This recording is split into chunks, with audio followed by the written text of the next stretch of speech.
Hi, this is Data2Printer software, known as Leibinger Database Parsing Software, or LDPS. And just going to show you the basic operations today.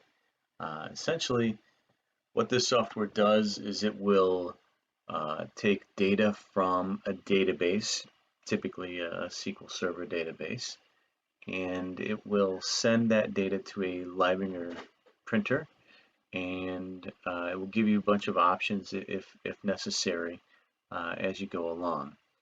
So hopefully we'll see some of that as we walk through. So over here we just have this is the list of records in the database right now. I'll just pick one here, and this was made with the idea of printing on cable. Okay, so it has just plain text, the Cat5, made in USA, go where, and then in squiggly brackets here, a trademark. Okay, and we'll see what that represents, and then a squiggly, within squiggly brackets, the date, and then spool, and then a serial, and then another serial with the feet. Okay, so what those items inside squiggly brackets represent are special fields. So we can see here serial 2 is this is a counter currently set up as 4 digits with a stepping the step size is 2, and it will start at 9,999 and walk down to 1. Okay. And then the footage is also represented here. Also 4 digits, step size of 2. So every 2 feet we're printing the footage, and we start at 1, end at 9,999. Okay. Now the date and trademark we'll look at in 1 second, but anyway, this will send this information to what I've called printer number 2. You have the IP address and the port, and you can select via the licenses that are available on your computer. You can select which printer it goes to. Right now I'm only licensed for 1, so I can only send to printer number 1 here, which I've labeled printer number 2. And anyway, so if you're happy with this, if it's all set up, you know that I'll just pick a different one here. Okay. And we're going to print some text, another trademark, a date, serial 2 serial, kind of the same thing. And we will send this to the printer, and as it's sending,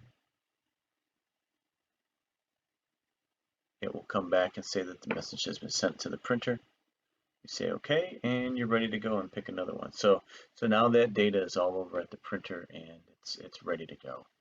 Okay, now you could go ahead and select a different one, and we'll go ahead and this is only has a date and some text and one footage counter, and we'll go ahead and send that guy over. We can choose a different font. I only have a couple fonts set up right now, but you can set up whichever font you need, and we can send that over to the printer.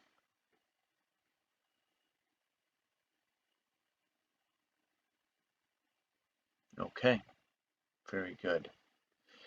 Now, if we go in, we can see the options here, okay? But once it's all set up, you're not going to need to go into these options. But for now, I'll go ahead and show you how to get in here. Okay, we have first off, we have our SQL Server.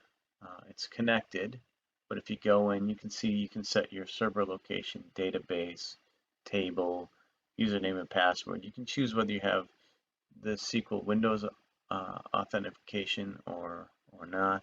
Okay, since I'm already connected, I'm just going to leave it. And then we have our system parameters. This is with respect to the database itself. Okay, we can do send the entire print job to the printer, or just send mail records. And you have your choice of what kind of file to use as your source. Again, the SQL Server is most popular, but you can also do an XML file, an Excel database, it's just a spreadsheet, or this local where you can kind of build your own database. That's not terribly popular, but the SQL Server is the mainstay. Now, you could have a couple of messages, okay, if you had like a top and bottom printer.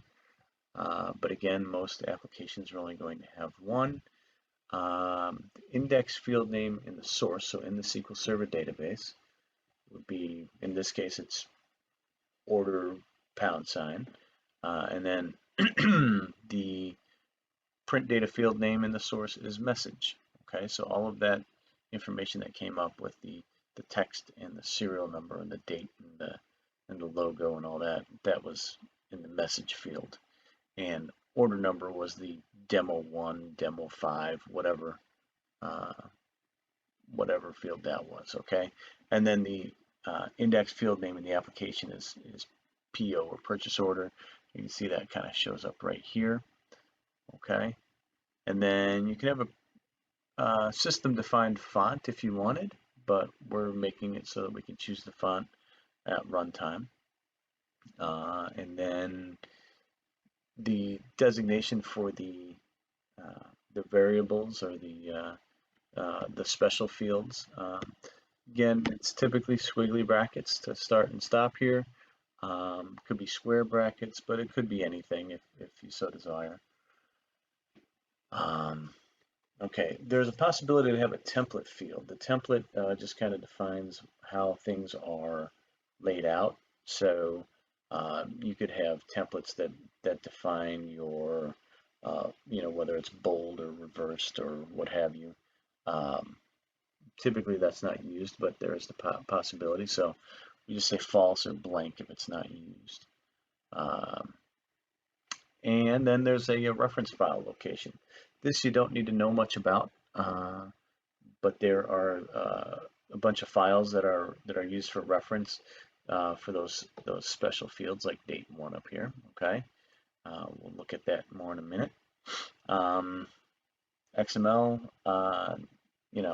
file location, we're not using it. Excel file, you could define that. You could go find all these things too if you need to. And then you can define if you have a high-speed printer, has some different aspects to it.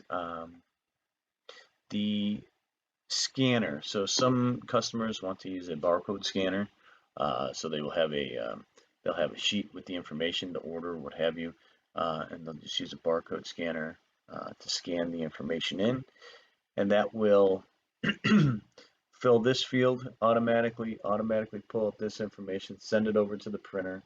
So you don't really need to touch this software. It just does it all automatically if you hit it with the barcode scanner.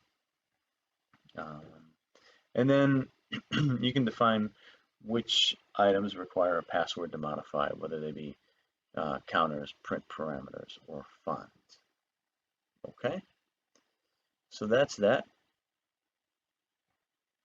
Okay, and our advanced print settings here that required the password to get to. You can have your encoder resolution, etc. These should all be kind of self-explanatory. Some of these are different. The print mode can be different depending on what kind of printer you have. It'll pull up a different print mode set.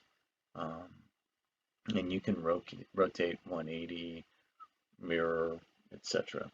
The print go repetition, typically you'd want it at endless, which is why I just have that little checkbox there, or you could, if not, you could have a certain number that you wanted to repeat. So, and finally, the database lookup table. These are the special fields that exist within the brackets. Okay, so we had a date, date 1, and you can define the format for date, right? So here we have, month dash day dash year, but for the Leibinger printer, you have these different different options to use for the date. So, at any rate, those are the options for the dates, the counters. You can predefine these counters here, and then whatever the counter name is will show up here. Okay, so we saw a serial show up. That's what's there right now. If you change these, you can, you will save them, and it'll show up for the default for serial will show up differently now. Okay, we can add a new one. Just call this demo, and we can define, the number of digits and so forth.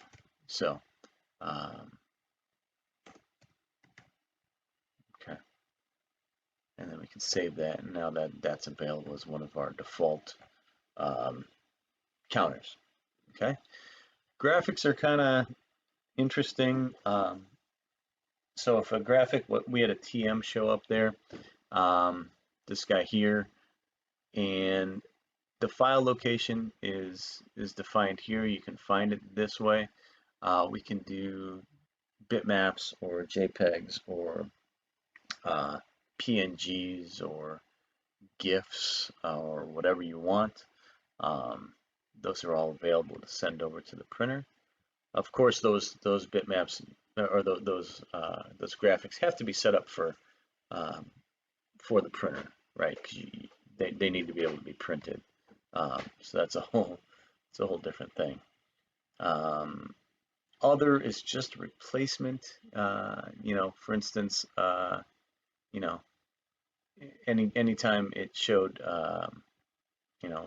anytime a sorted shows up between brackets in your database, we would send MISC over to the printer.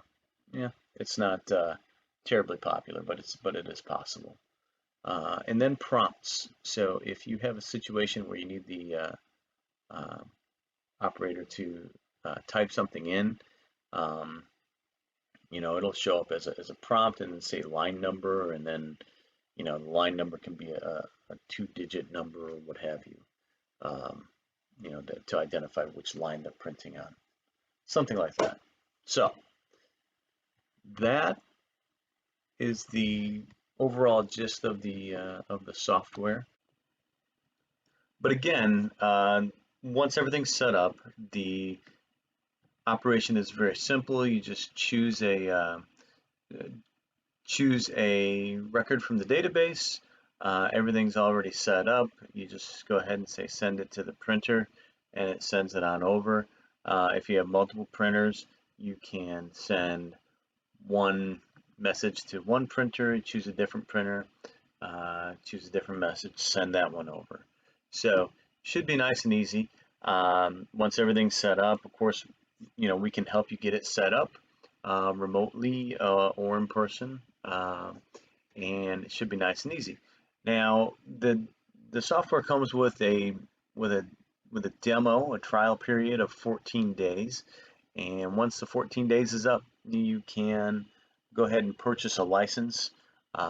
Licenses are sold in groups of 5 printers, and you can contact us for pricing, and we'll be able to help you get that set up. So thanks for your time, and please let us know if you have any questions. Thanks.